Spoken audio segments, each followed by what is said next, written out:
arises curiosity, and people will come, why do you stop here and pray?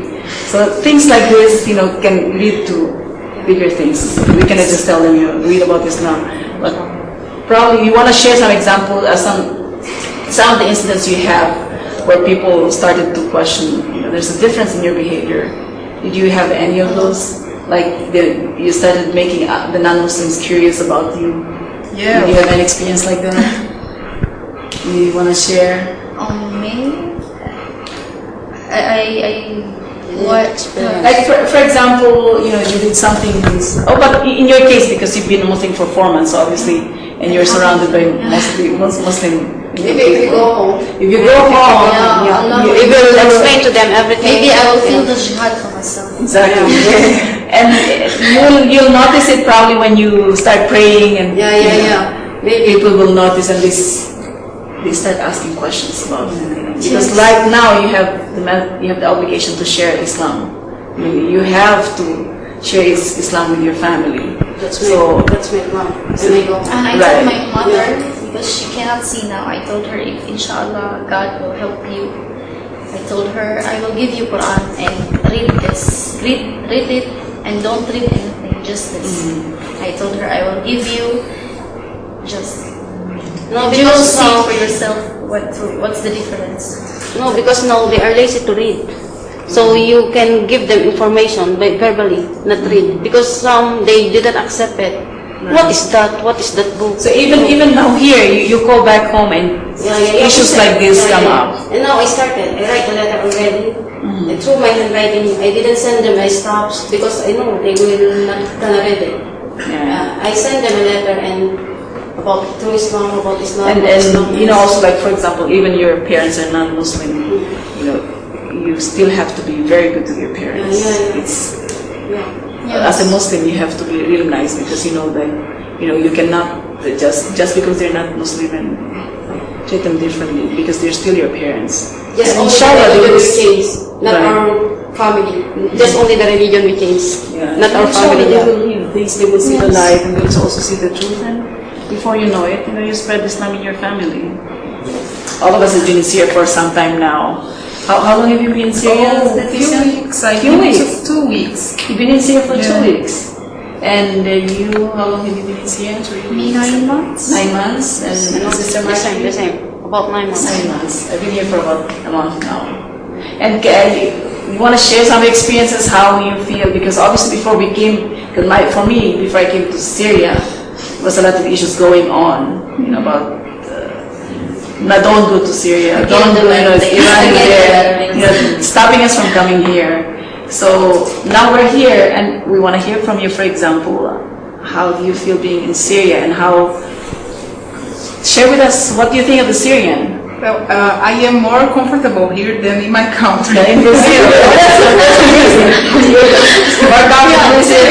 In Brazil. Yeah, Brazil has a war, but it's different. It's like civil war. People kill each other for less than $1. Really? Yeah, it's true. So here, despite we know Syria is in the view of our enemies, we can walk in the streets without any problem. So it's more comfortable to me. And I believe if we have any trouble, we are Muslims, we must fight against, we must do anything. So where is the safe place in this world? There isn't. The safe place is only Jannah. So we are trying to go there. That's just a big difference. You feel more secure here than in Brazil. Yeah, because it's really more security here than in Brazil. Exactly. Because here the things are clear. We can see when we have trouble. In Brazil, no. We have trouble anywhere, anytime, any person. Things can just happen spontaneously. Yeah. You can be walking the street and have a shout in your head for nothing. It's only the person would like to kill other and come to you. So I think in that aspect there's a big difference because Brazil, they don't have Islam there. yeah, they are far from. They're not prohibited from doing certain things. They fight for money, for other things. Right. See, here people are called to prayer 5 times a day, and they're always reminded. You know, this is one of the nicest experience I had when I first came here like a month ago. I was just amazed to be awakened by Adhan. And my children all woke up. Mama, this is such a blessing to be here, to be awakened. We don't have to set the alarm. You know, the Adhan wakes us up for prayer, and we don't have to keep reminding ourselves of the prayer time, because everywhere you go, even whatever you do, right? You know, just whatever you do, you'll always be reminded by the Adhan. You stop whatever you're doing. It's time to pray. See, there's a balance. You do your job. And the people are so gentle. If you have troubles in the street, you can ask help, and the person stops. That's the impression of the Syrian people. They're very friendly and very helpful. Do you want to add to that something about your experience here in Syria? No. Is there a difference about being in Philippines and being here in Syria in terms of feeling secure when you walk around, or is it the same? Yes, here, because I know we are all from the Philippines. Yeah, and I've been experienced in the Philippines. A lot of guys it's not sure your good stuffs, but here you feel secure. Right. Yeah, you feel something that you are away from harm people. Here are all harmless. But they aren't away. You feel secure. But they aren't away. You get the freedom to walk at night like that. So you, like at night when you walk, you're not as scared versus walking in Philippines. Yeah. Say for example 10 p.m. You cannot walk in You Philippines. cannot walk because maybe you are afraid somebody will shoot your head or took your jewelry like that, take you to some place like that. And how do you feel the Syrians are? What do you think of the Syrians? They are very hospitable. Very hospitable. Yeah, hospitable. They are nice. Alhamdulillah. Yeah. Because they are more Syrians are Muslim, I think. Yeah.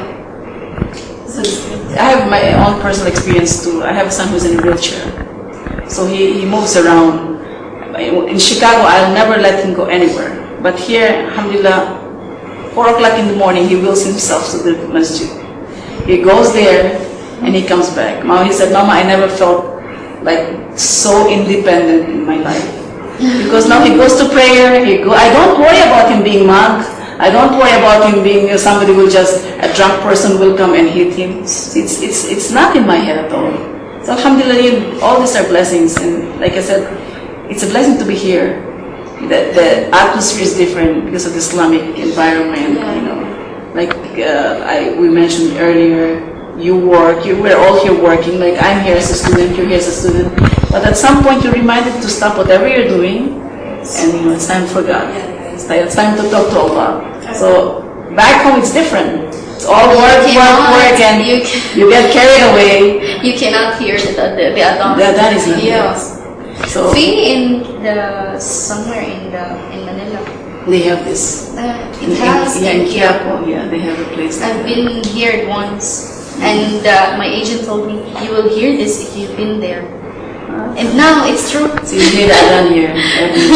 Alhamdulillah. So it's been a very pleasant experience I don't think I've been here. for all of you. My place. So overall, you enjoyed your stay here. You're enjoying your stay. You feel secure. It's a very, like I said, don't depend so much on what people tell you in the news, because if you believe those things, you will never ever think of coming to this country. But like I said, come here. It's a blessing to be here. It's a blessing. In fact, it's following the sunnah of the Prophet to come to Syria. Leticia, you're from Brazil, and whenever you mention Brazil, what comes up next to Brazil is Carnival. Carnival and football. These are things that are very, very popular in Brazil.